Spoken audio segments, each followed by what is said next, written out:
Okay, next है objectives of performance review. पहले हमने देखा कि कौन-कौन से मेथड्स होते हैं, कैरेक्टरिस्टिक्स क्या होते हैं परफॉर्मेंस अप्रेज़ल के, देन परफॉर्मेंस रिव्यू मीटिंग क्या है, उसमें मैनेजर्स एंड एम्प्लॉयज़ की रिस्पॉन्सिबिलिटीज़ क्या होती हैं।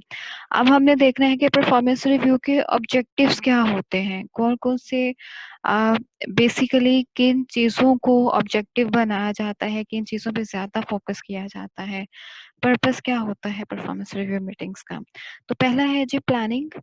प्लानिंग क्या है? To provide the basis for reformulating the performance agreement and the performance and development plans incorporated in it.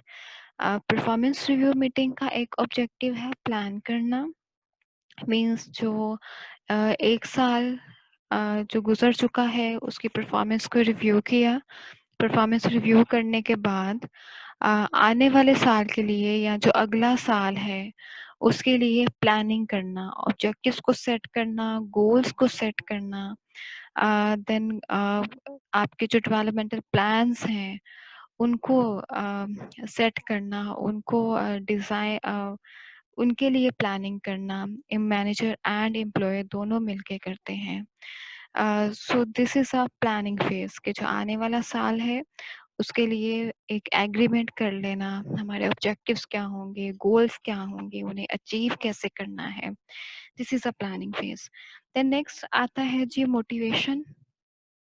एक जो सेकंड ऑब्जेक्टिव होता है परफॉर्मेंस रिव्यू मीटिंग का वो होता है जी मोटिवेट करना एम्प्लॉयज़ को। वो कैसे किया जा सकता है? उन्हें फीडबैक दिया जाता है, उन्हें रिकॉग्निशन दिया जाता है, प्रेज़ किया जाता है, उन्हें अपॉर्च्युनिटीज़ उनके लिए कौन-सी अवेलेबल हैं ग्रो करने के लिए, एक्सपेक्टेशंस क्या हैं, उन्हें क्लैरिफ़ाई किया जाता है।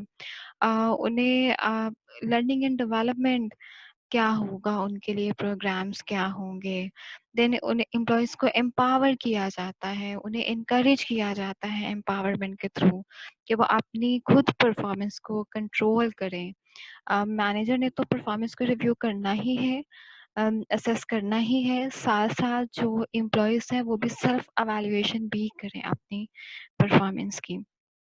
थर्ड है जी कम्युनिकेशन। कम्युनिकेशन क्या है इसमें, ये जो एक ऑब्जेक्टिव है इसमें टू वे कम्युनिकेशन पे फोकस किया जाता है, जिसमें आपके रोल्स क्या आपको असाइन किए गए हैं, आपकी एक्सपेक्टेशंस क्या हैं आपसे, expectations in the form of objectives कौन से आपने फुलफिल करने हैं, आपके जो कॉम्पिटेंसी रिक्वायरमेंट्स हैं वो कौन-कौन सी कॉम्पिटेंसी रिक्वायरमेंट्स आपसे रिक्वायर्ड किया जाता है कि वो आपकी कॉम्पिटेंसीज़ कैसी होनी चाहिए, आपके रिलेशनशिप्स क्या होंगे, आपके वर्क प्रॉब्लम्स क्या होंगी, आपके जो वर्क प्रॉब्लम्स हैं उन्हें आप कम्युनिकेट कर सकते हैं, आपके रिपोर्टिंग रिलेशनशिप्स कौन से होंगे, किनको आपने डायरेक्टली रिपोर्ट करना है, टाइमली कम्युनिकेट करना है अगर कोई इशू है तो। हमने जैसे पहले भी इसको एड्रेस किया था, पहले भी हमने इस चीज़ को पढ़ा था कि अगर कम्युनिकेशन गैप होगा, अ, एक प्रॉपर कम्युनिकेशन नहीं होगी मैनेजर में और उसके एम्प्लॉय में, या मैनेजर और सबऑर्डिनेट में एक प्रॉपर कम्युनिकेशन नहीं है, तो सम टाइम होता क्या है यहाँ पे कि एम्प्लॉयज़ हेसिटेट कर जाते हैं। अगर कोई प्रॉब्लम भी वो फेस कर रहे हैं तो वो क्लियरली या डायरेक्टली जाके मैनेजर से डिस्कस नहीं करते हैं। और होता क्या है, प्रॉब्लम टाइमली डिस्कस ना करने की वजह से, कम्युनिकेट ना करने की वजह से प्रॉब्लम पहले अगर छोटी है तो वो बड़ी हो जाती है। डेफिनेटली जब प्रॉब्लम बड़ी होती है तो वहाँ पे आंसरेबल आपका मैनेजर भी है, टॉप मैनेजमेंट को, क्योंकि अल्टीमेटली एम्प्लॉयज़ की परफॉर्मेंस को मैनेज तो मैनेजर ने ही करना है, सबऑर्डिनेट्स को मैनेज तो मैनेजर ने ही करना है। तो वहाँ पे एम्प्लॉय पे जो मैनेजर है उसकी परफॉर्मेंस पे भी क्वेश्चन आता है। सो यहाँ पर कम्युनिकेशन में अ, सिर्फ ये नहीं है कि एक तो एम्प्लॉय को खुद भी इनिशिएटिव लेना चाहिए, कोई प्रॉब्लम है डायरेक्टली जाके बताए। सेकंड, मैनेजर जो है उसको भी इनिशिएटिव लेना चाहिए कि वो क्लियरली सब कुछ जो भी उससे एक्सपेक्ट किया जा रहा है सब कुछ उसको शेयर करें एम्प्लॉय के साथ। समटाइम क्या होता है जब मैनेजर्स परफॉर्मेंस रिव्यू मीटिंग में सेकेंडली जब क्लियरली कम्युनिकेट नहीं करते कि क्या ऑब्जेक्टिव्स हैं, क्या स्टैंडर्ड्स हैं, क्या एक्सपेक्टेशंस हैं, क्या बिहेवियर्स होने चाहिए, तो ये एक डीमोटिवेटिंग फैक्टर भी होता है एम्प्लॉय के लिए, क्योंकि एम्प्लॉय को पता ही नहीं होता कि मैंने अचीव क्या करना है या मैं ऑर्गेनाइजेशन में क्या वैल्यू ऐड कर रहा हूँ, ऑर्गेनाइजेशन गोल्स को अचीव करने के लिए मैं क्या वैल्यूज ऐड कर रहा हूँ, ये एम्प्लॉयज को आइडिया ही नहीं होता। देन लास्ट जो ऑब्जेक्टिव होता है परफॉर्मेंस रिव्यू मीटिंग का वो है जो लर्निंग एंड डेवलपमेंट। इसमें है कि जी आप सेल्फ मैनेज लर्निंग को आप प्रमोट कर सकते हैं through coaching and other learning जो एक्टिविटीज़ होती हैं, एबिलिटीज़ को किस तरह इन्हेंस किया जाएगा एम्प्लॉयज़ की, उनके जो उनकी जो कॉम्पिटेंसीज हैं उन्हें किस तरह एनहांस किया जाएगा कि जो फ्यूचर की जॉब्स हैं, जो रोल फ्यूचर में उन्हें असाइन करना है वो उन्हें उनमें इतना पोटेंशियल हो कि वो उन पोजीशंस पे इफेक्टिवली काम कर सकें। इसमें ये जो लर्निंग एंड डेवलपमेंट है इसमें आपका जो करंट रोल है इस पे फोकस किया जाता है। इसमें देखा जाता है कि जी आपकी और कौन सी रिस्पॉन्सिबिलिटीज एंड स्किल्स हैं जो ज़रूरी है और उसके अकॉर्डिंगली रिवॉर्ड किया जाता है। एंड सेकंड आपके जो फ्यूचर आपके लर्निंग एंड डेवलपमेंट कौन-कौन सी अपॉर्चुनिटीज़ आपको या नीड्स आपको चाहिए, उसको भी डिस्कस करना ऑब्जेक्टिव है इसका। अगर हम डेवलपमेंट की बात करें तो ये फ्लटर ऑर्गेनाइजेशंस में ये ज़्यादा होता है। फ्लटर ऑर्गेनाइजेशंस में इसलिए है क्योंकि वहाँ पे जैसे हायरार्किकल ऑर्गेनाइजेशंस हैं, आपने टॉप पोजीशन पे पहुँचना है तो बहुत सारी हायरार्कीज़ आपको आपको अ अ, एक लैडर एक बहुत लंबी एक सीढ़ी चढ़नी पड़ेगी देन आप एक हाई लेवल पोजीशंस पे पहुँचोगे। लेकिन जो फ्लैटर ऑर्गेनाइजेशंस होती हैं जिनमें हायरार्कीज़ नहीं होती, जिनमें हायरार्किकल लेवल्स कम होते हैं, सो वहाँ पे आपके टॉप पोजीशंस को या जो टॉप लेवल पोजीशंस हैं वहाँ तक पहुँचना कम टाइम कंज्यूम होता है वहाँ पे। अगर आपके पास रिक्वायर्ड कॉम्पिटेंसीज हैं तो आप वहाँ पर इजीली और जल्दी पहुँच सकते हैं।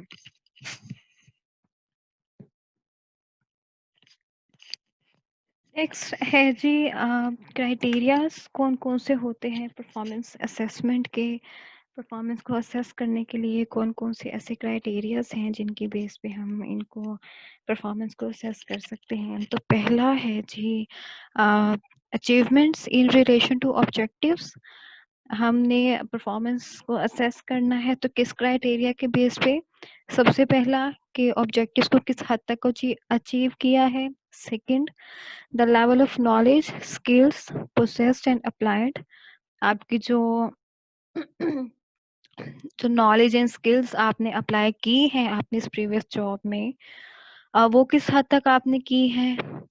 देन है जी behaviour in the job as it affects performance. आपके जो कॉम्पिटेंसीज हैं आपके बिहेवियर्स किस किस्म के थे और उन्होंने कैसे आपकी परफॉर्मेंस को इफेक्ट किया, इसको देखा जाता है। देन है the degree to which behaviour upholds the core values of the organisation. आपके बिहेवियर में ऑर्गेनाइजेशन वैल्यूज किस हद तक आप नजर आए हैं। And day to day effectiveness, daily basis पे जो आपके काम थे, रूटीन के जो काम थे उसको कितना इफेक्टिवली आपने कंप्लीट किया है। अ, एक चीज मैं आपको बताऊं कि जो वैल्यूज होती हैं ऑर्गेनाइजेशन वैल्यूज होती हैं, these are the abstract terms. Values इनकी कोई फिजिकल एग्जिस्टेंस नहीं होती। वैल्यूज इज नॉट समथिंग हम इन्हें अडॉप्ट कर सकते हैं बट इट्स नॉट समथिंग जिन पे हम एक्ट कर सकें। सो वैल्यूज हमारे बिहेवियर से डिपिक्ट होती हैं। हमारे अगर इंटेग्रिटी एक वैल्यू है ऑर्गेनाइजेशन में तो इंटेग्रिटी हमें कहीं पड़ी हुई नजर नहीं आएगी। इंटेग्रिटी हमें कैसे नजर आएगी अगर वो हमारे बिहेवियर से शो हो रही है। सो यू कैन से कि हमारे जो बिहेवियर है ये एक लैंग्वेज देते हैं हमारी वैल्यूज को और हमारे बिहेवियर से हमारी वैल्यूज डिपिक्ट हो रही होती हैं।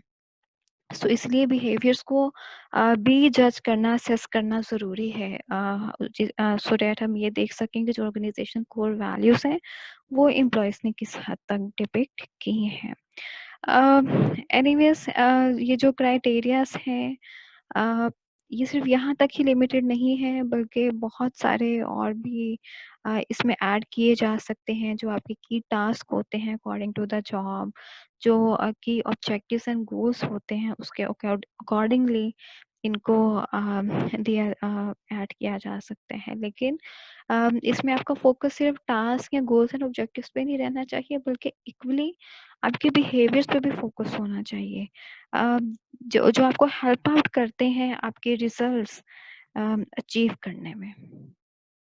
फिर है जी प्रिपरेशन फॉर द मीटिंग। ये मीटिंग कौन सी है? Review meeting. रिव्यू मीटिंग की तैयारी किस तरह करनी चाहिए और उसकी तैयारी में क्या-क्या चीज़ें इंक्लूड होती हैं। ये जो रिव्यू मीटिंग्स हैं ये इफ़ेक्टिव तब होती हैं अगर दोनों पार्टीज़, मैनेजर एंड इंडिविजुअल दोनों ने खुद को प्रिपेयर किया हो इस मीटिंग के लिए। अगर आपने कुछ भी प्रिपेयर नहीं किया हुआ, आप ऐसे ही चले गए हैं मीटिंग के लिए, तो आपको बिल्कुल भी नहीं पता, यू रियली डोंट नो कि हमने ये मीटिंग कहाँ से स्टार्ट करनी है, कैसे स्टार्ट करनी है। हमने अगर परफॉर्मेंस रिव्यू करना है, हमने डिस्कशन करनी है, हमने क्या बोलना है डिस्कशन में। सो इसके लिए पहले से तैयारी करना बहुत ज़्यादा ज़रूरी है। More care needs to be taken for a formal annual review, and the approach suggested below is aimed at such occasions. Especially कुछ informal performance review होते हैं, जैसा कि हमने कहा कि performance management is an continuous process, एक ongoing process है। आप feedback साथ साथ आप review करते रहते हो इसे। सो वो तो इनफॉर्मली आप साथ साथ असेस करते हो परफॉर्मेंस को, लेकिन जो फॉर्मल एनुअल रिव्यूज होते हैं उसके लिए एक बहुत केयरफुल होना, प्रिपेयर होना ज़रूरी है। लेकिन ये जो कुछ प्रिंसिपल्स यहाँ पर बताए गए हैं, ये अगर आपके इनफॉर्मल भी आपने परफॉर्मेंस रिव्यू किए हैं तो वहाँ पर भी ये इक्वली एप्लीकेबल है। सो जो प्रिपरेशन है वो क्या होनी चाहिए? सबसे पहले पर्पस क्या है उस मीटिंग का, एंड पॉइंट्स कौन से कवर करने हैं, ये आपने प्रिपेयर करके रखना है, वो चाहे मैनेजर है या एम्प्लॉय है। देन जो मैनेजर है, जो भी उसने रेटिंग की है उसको जस्टिफाई करने के लिए एविडेंसेस उसके पास होने चाहिए। जस्ट जो क्रिटिकल इंसिडेंट्स हैं ये सब उसके पास नोट डाउन होने चाहिए। सेकंड थर्ड क्या है कि जो इंडिविजुअल है उसे भी रेडी होना चाहिए कि वो अपनी परफॉर्मेंस स्ट्रेंथ्स एंड वीकनेसेस उसको पता होनी चाहिए। सेल्फ एवेल्युएशन उसके पास होनी चाहिए कि उसने क्या अचीवमेंट्स की हैं, उसकी क्या स्ट्रेंथ्स हैं और उसकी क्या वीकनेसेस हैं यहाँ पे। Then है जी purpose and points to be covered. The purpose of a review meeting will be defined as being to purpose क्या है review meeting का? Purpose ये होना चाहिए कि to provide an opportunity for a frank, open but non-threatening discussion about the individual performance and learning and development needs. इसका मतलब है कि आपकी मीटिंग इतने फ्रूटफुल उसके रिजल्ट्स निकलने चाहिए। इट्स नॉट अबाउट कितना प्रेशर आपने क्रिएट किया हुआ है, आप थ्रेट जो आप डिस्कशन भी कर रहे हो उसमें इतना थ्रेट है कि जो एम्प्लॉय है वो डिस्कस ही ना कर सके, वो बोल ही ना सके वहाँ पे, बल्कि एक बहुत ही कंफर्टेबल आपने वो सिचुएशन रखनी है, एक फ्रैंक सिचुएशन रखनी है कि एम्प्लॉयज़ क्लियरली आपके साथ शेयर कर सके उनके जो भी ओपिनियंस हैं, आप इजीली डिस्कस कर सको, एक लाइट जो एनवायरनमेंट है उसमें आप इंडिविजुअल परफॉर्मेंस को डिस्कस कर सको, लर्निंग एंड डेवलपमेंटल नीड्स क्या है उन्हें डिस्कस कर सको। देन है जी इंडिविजुअल को जो एम्प्लॉयज़ हैं उन्हें बिल्कुल चांस देना चाहिए कि वो बोलें, उनके जो भी वर्क प्रॉब्लम्स हैं, वो जो भी डिस्कस करना चाहते हैं उन्हें बिल्कुल राइट देना, उनकी से ज़रूर लेनी चाहिए। थर्ड है कि जी आपके जो इंडिविजुअल और मैनेजर्स हैं उनका फोकस ऑब्जेक्टिव्स पे होना चाहिए और जो फ्यूचर प्लान्स एंड ऑब्जेक्टिव्स हैं उन पे होना चाहिए।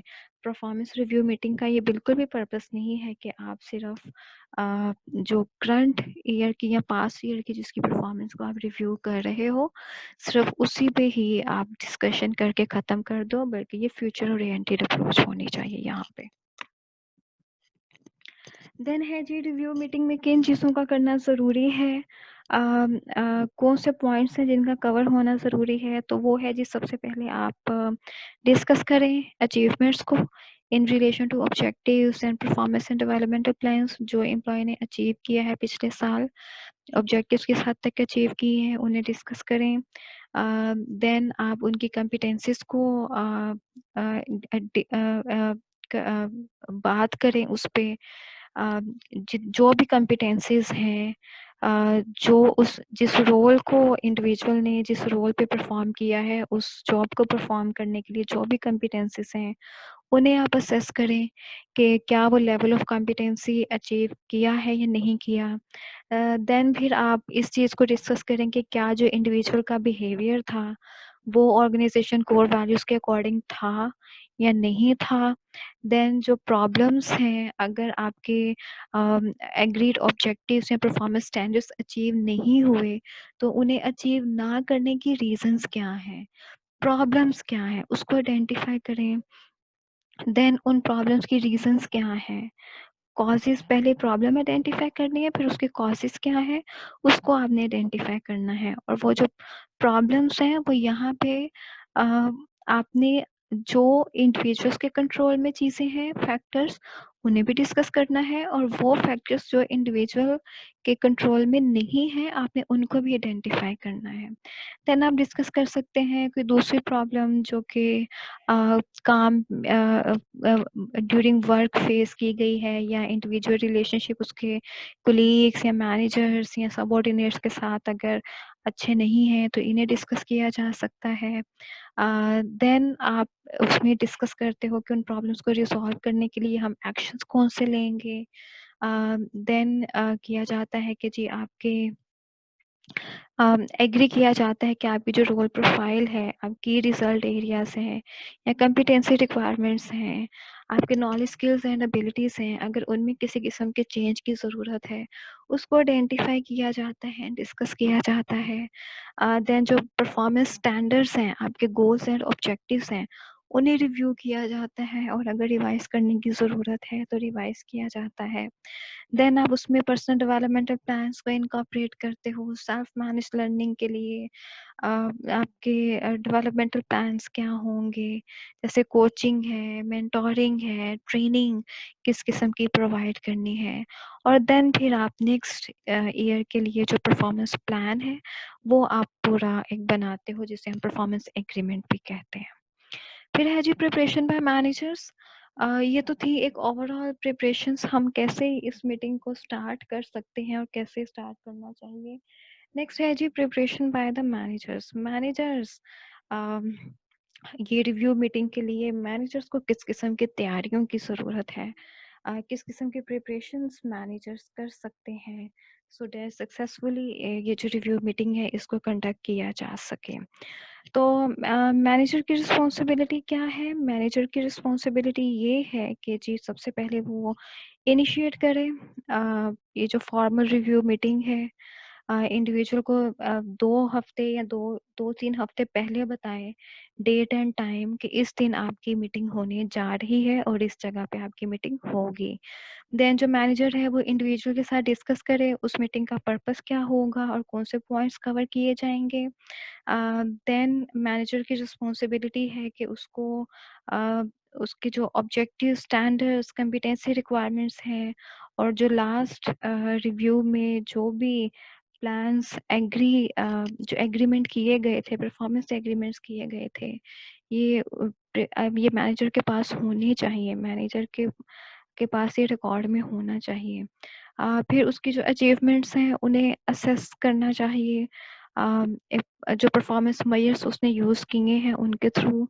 देन अगर कहीं पे परफॉर्मेंस अच्छी नहीं है या अच्छी है उसके लिए जो कोई भी आपने नोट्स लिए हुए हैं, कोई एग्जाम्पल्स आपके पास हैं, रेफरेंसेस आपके पास हैं, वो आपके पास होने चाहिए सो दैट आप जस्टिफाई कर सको अपनी रिकॉर्डिंग को।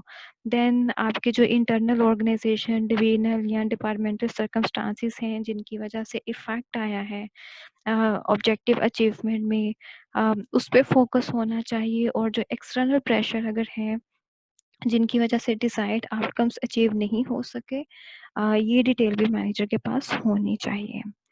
सो these are the few questions जो मैनेजर खुद से पूछ सकता है कि how well do you think the individual has done in achieving his or her objectives, या ये जो ऑब्जेक्टिव्स हैं ये किस तरह इंडिविजुअल की टास्क से रिलेट कर रहे हैं, क्या आप एग्री करते हैं इससे, या आप सेटिस्फाइड हैं कि जो इंडिविजुअल है उसे सफिशिएंट गाइडेंस या जो हेल्प दी गई है। ये सब वो क्वेश्चंस हैं जो रिव्यू मीटिंग के लिए खुद से पूछ सकता है मैनेजर। देन है जी इंडिविजुअल, इंडिविजुअल को क्या प्रिपेयर करने की ज़रूरत है। इंडिविजुअल को एक तो सेल्फ असेसमेंट करने की ज़रूरत है, एक वो खुद भी परफॉर्मेंस अप्रेजल फॉर्म फिल करके रखे अपना। इंडिविजुअल, ये कुछ क्वेश्चंस हैं जो इंडिविजुअल एड्रेस कर सकता है प्रिपेयर करने के लिए कि उसको पता होना चाहिए उसने किस हद तक अपने ऑब्जेक्टिव्स अचीव किए हैं, उसने अपनी अगर जो डेवलपमेंटल इम्प्रूवमेंट्स थी किस हद तक, वो ट्रेनिंग्स जो डिसाइड की गई थी लास्ट मीटिंग में पिछले साल किस हद तक उनको उसने लिया है ट्रेनिंग्स को। और अगर कहीं उसको कोई प्रॉब्लम आई है तो किस किस्म की प्रॉब्लम आई है, या क्या मैनेजर ने उसको सही गाइड किया है या नहीं किया। या इंडिविजुअल को पता होना चाहिए कि अगर उसको फ्यूचर में एडिशनल रिस्पॉन्सिबिलिटीज दे दी जाए तो क्या वो उसको टेकअप कर सकता है या नहीं कर सकता। फिर है जी conducting performance review meeting. Performance review meeting को कंडक्ट किस तरह करना है। पहला है जी बी प्रिपेयर। मैनेजर जो है उन्हें प्रिपेयर होना चाहिए, उनके पास एक लिस्ट होना चाहिए, लिस्ट होनी चाहिए कि ये एग्रीड ऑब्जेक्टिव थे और ये नोट्स थे, और उनके पास परफॉर्मेंस एग्जाम्पल्स, परफॉर्मेंस डाटा उनके पास होना चाहिए। अगर आप वो एग्रीड ऑब्जेक्टिव्स के अलावा आप एम्प्लॉयज़ को असेस कर रहे हैं, जज कर रहे हैं, एवेलुएट कर रहे हैं, ये बिल्कुल भी फेयर नहीं है। आपने जो परफॉर्मेंस नोट्स लेने हैं, आपको पता होना चाहिए कि कहाँ पे आपने रिकॉग्नाइज करना है परफॉर्मेंस को, कहाँ पे आपने प्रेज देना है, कहाँ पे प्रॉब्लम्स हैं, उन प्रॉब्लम्स को कैसे हमने उनको अवॉइड करना है, कैसे उन प्रॉब्लम्स को सॉल्व करना है। ये सब चीज़ें जो मैनेजर है उसे प्रिपेयर होना चाहिए। ये हर तरह की डिस्कशन के लिए ये मेन पॉइंट्स उसके पास होने चाहिए। देन है जी work to a clear structure. ये जो मीटिंग है ये प्लान्ड मीटिंग होनी चाहिए और इसमें सब चीज़ें कवर होनी चाहिए, सफिशिएंट टाइम होना चाहिए और 1 या 2 घंटे इसके लिए मैक्सिमम ज़रूर रखने। बिल्कुल managers don't need to rush के हम बस जल्दी-जल्दी इस मीटिंग को कवर कर लें, नहीं, बल्कि 2 से 3 घंटे हर चीज़ आराम से सैटिस्फैक्टरीली डिस्कशन के लिए टाइम प्रॉपर होना चाहिए। फिर राइट एटमॉस्फेयर होना चाहिए। राइट एटमॉस्फेयर का मतलब है कि आप बिल्कुल ये इनफॉर्मल एनवायरनमेंट जिसमें फुल एक फ्रैंक लेकिन फ्रेंडली वे में आप अपने व्यूज़ को एक्सचेंज कर सको। आपका जो एनवायरनमेंट है बड़ा लाइट एनवायरनमेंट होना चाहिए, बहुत स्ट्रेसफुल एनवायरनमेंट नहीं, एटमॉस्फेयर नहीं होना चाहिए। एक जैसे जनरली डिस्कशन की जाती है बिल्कुल वैसे होने चाहिए। एक कंफर्ट लेवल वहाँ पे होना चाहिए। देन है जी प्रोवाइड गुड फीडबैक। इंडिविजुअल्स के लिए जानना ज़रूरी है कि वो कैसा कर रहे हैं और कैसे अपनी परफॉर्मेंस को बेहतर बना सकते हैं। तो जो फीडबैक है वो एक्चुअल पॉइंट्स पे होना चाहिए, फैक्चुअल डेटा पे होना चाहिए, फैक्ट्स पे होना चाहिए फीडबैक। ये नहीं है कि आपने अपनी तरफ से आपने कोई चीज़ ऐड कर ली है, नहीं, अगर आप फीडबैक भी दे रहे हो तो ये बिल्कुल जो फैक्ट है, जो फैक्चुअल डेटा है, उस पे होना चाहिए। देन है जी यूज टाइम प्रोडक्टली। जो रिव्यूअर है उस वो should test understanding, seek information है, seek proposal and support.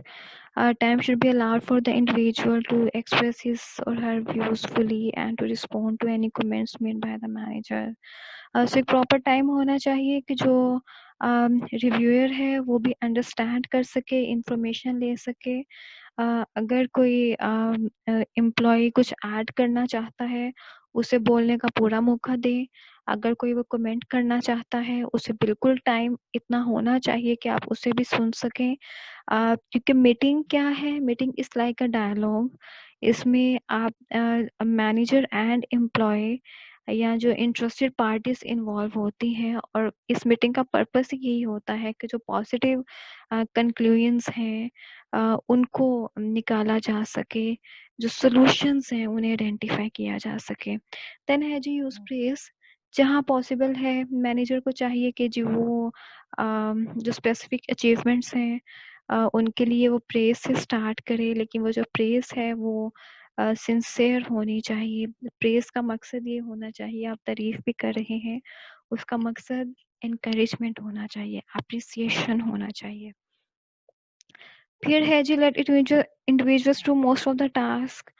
Talking sorry. इसका मतलब है कि जी आप इंडिविजुअल्स को एक ओपन एंडेड क्वेश्चंस रखें. आप इंडिविजुअल से पूछें कि वो कैसा फील करते हैं. क्या वो they are satisfied with the ये जो असेसमेंट है. उनको इनकरेज करें कि वो बोलें. फिर है जी इनवाइट सेल्फ असेसमेंट. हाँ, अब आप इंडिविजुअल से फिर उनसे जो इंडिविजुअल ने सेल्फ असेसमेंट किया है आप वो भी उनसे ले सकते हो ये चेक करने के लिए कि क्या उसके असेसमेंट में और आपके असेसमेंट में कोई डिफरेंस तो नहीं. देन है जी डिस्कस परफॉर्मेंस नॉट पर्सनालिटी. और सेकंड, आप जब भी परफॉर्मेंस डेटा को डिस्कस कर रहे हो तो वो ओपिनियंस पे नहीं होना चाहिए बल्कि वो फैक्चुअल इंफॉर्मेशन एविडेंस पे होना चाहिए. आपका फोकस उसकी परफॉर्मेंस पे होना चाहिए, ना कि उसकी पर्सनालिटी पे होना चाहिए. एग्रीड परफॉर्मेंस स्टैंडर्ड्स क्या थे, ऑब्जेक्टिव्स क्या थे, उनको किस हद तक अचीव किया है, आपने इसको डिस्कस करना है, ना कि वो पर्सन पर्सनली कैसा है. ये जो बायसेस हैं इनको आपने यहाँ पर नहीं लेके आना. देन है जी इनकरेज एनालिसिस ऑफ परफॉर्मेंस. आप बल्कि आप मिल के एनालाइज करें परफॉर्मेंस को कि क्यों चीज़ें कैसे चीज़ें अच्छी गई, अगर परफॉर्मेंस बुरी भी गई तो क्यों गई, और किस तरह स्टैंडर्ड्स को हाई स्टैंडर्ड्स को मेंटेन किया जा सकता है. देन है जी डोंट डिलीवर अनएक्सपेक्टेड क्रिटिसिज्म. जहाँ पर अनएक्सपेक्टेड क्रिटिसिज्म का मतलब है कि उन चीज़ों के बारे में बात करें जो आपने पहले सेट की हुई हैं. जो चीज़ें पहले या जो ऑब्जेक्टिव्स या प्लान सेट ही नहीं किए और उनके बारे में आप अगर उनको फीडबैक देना शुरू हो गए हैं या क्रिटिसाइज करना शुरू हो गए हैं तो this is not a right way. यहाँ पे सरप्राइजेस नहीं होने चाहिए, और सरप्राइजेस तभी आएंगे कि अगर आप उन चीज़ों के बारे में एम्प्लॉयज़ को जज करना शुरू कर दें जो कि उसको इन्फॉर्म ही नहीं की गई थी. या आप अगर साथ-साथ सरप्राइज़ेज़ तब भी होते हैं कि अगर आपने साथ-साथ बिल्कुल भी कोई फीडबैक नहीं दिया हुआ, तो तब भी प्रॉब्लम्स क्रिएट होती हैं वहाँ पे. फिर है जी agree measurable objectives and a plan of action. The aim should be to end the review meeting on a positive note. फिर आपने उस मीटिंग को एंड करना है, और एंड किस तरह करना है, आपने जी जो अगले साल के लिए या नेक्स्ट ईयर के लिए, फ्यूचर के लिए जो हमारे मेजरेबल ऑब्जेक्टिव्स होंगे, कौन से एक्शंस हमने लेने हैं, उनकी प्लानिंग क्या है, एक फ्रूटफुल डिस्कशन के साथ आपने उस मीटिंग को एंड करना है.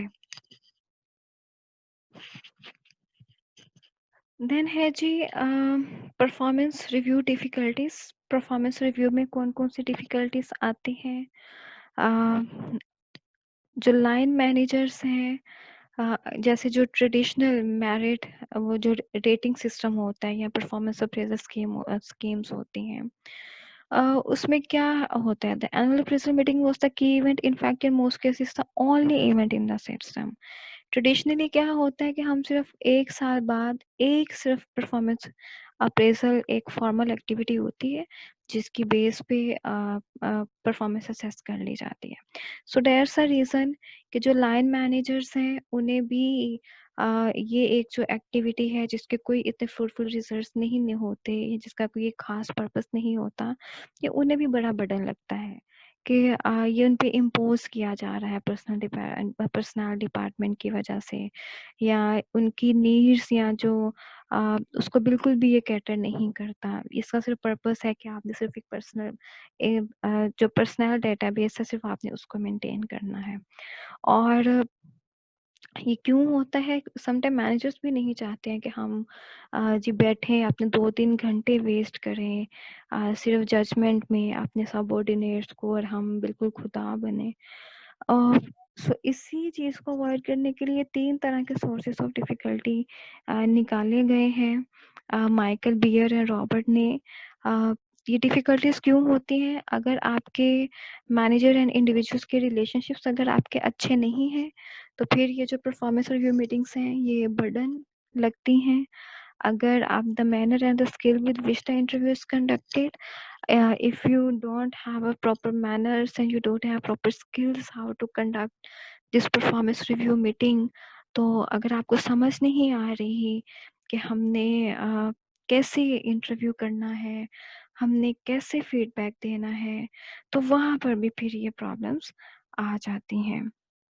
देन थर्ड है जी the performance, the review process itself, उसके पर्पस, उसके मेथोडोलॉजी एंड डॉक्यूमेंटेशन, उसका पर्पस क्या है, if you don't know about it, कैसे उसको स्टार्ट करना है मीटिंग को। अगर आपने उसकी प्रॉपर प्रिपरेशंस नहीं की हुई है, आपने परफॉर्मेंस डेटा को प्रॉपर्ली डॉक्यूमेंट नहीं किया हुआ, परफॉर्मेंस रिव्यू मीटिंग के दौरान किन किन चीज़ों को डॉक्यूमेंट करना है, अगर आपको ये नहीं पता, तो इस वजह से भी प्रॉब्लम्स क्रिएट होती हैं। अम, अ, अम, जैसे कि मैनेजर्स जो कि नेगेटिव फीडबैक जिन्होंने देना होता है, या वो अपने सबऑर्डिनेट्स को हेल्प आउट कर रहे होते हैं कि उन्होंने अपनी परफॉर्मेंस को किस तरह डेवलप करना है। सो ये 2 चीज़ें बहुत ही अलग है। अगर एक ही मीटिंग में आप उनकी नेगेटिव परफॉर्मेंस को भी डिस्कस कर रहे हो, उस पे भी फीडबैक दे रहे हो नेगेटिव परफॉर्मेंस पे, और साथ ही साथ आप उनको ये भी बता रहे हो कि जी आप उनकी परफॉर्मेंस को बेहतर कैसे किया जा सकता है, परफॉर्मेंस को इम्प्रूव कैसे किया जा सकता है, तो इससे भी कुछ डिफ़िकल्टीज़ आ जाती हैं। पहले आपने नेगेटिव फीडबैक दिया, वो जो सिचुएशन है एम्प्लॉयी के लिए वो भी थोड़ी-सी अनकम्फर्टेबल हो जाती है, और ऑकवर्ड सिचुएशन हो जाती है, बिकॉज़ नेगेटिविटी या नेगेटिव फीडबैक किसी को भी पसंद नहीं होता, वो चाहे मैनेजर है या एम्प्लॉयी है या सबऑर्डिनेट है। आप कोई भी वो लेना पसंद नहीं करता। सो जो परफॉर्मेंस रिव्यू मीटिंग्स हैं, आप इसको फिर सेशंस में इसके अलग-अलग इसमें रखे जा सकते हैं कि पहले आपने नेगेटिव फीडबैक दे दिया, फिर 1-2 दिनों के बाद आप उसको अब अ, किस तरह हमने इम्प्रूव करना है अपनी परफॉर्मेंस को, इस चीज़ को भी देखा जा सकता है उसमें।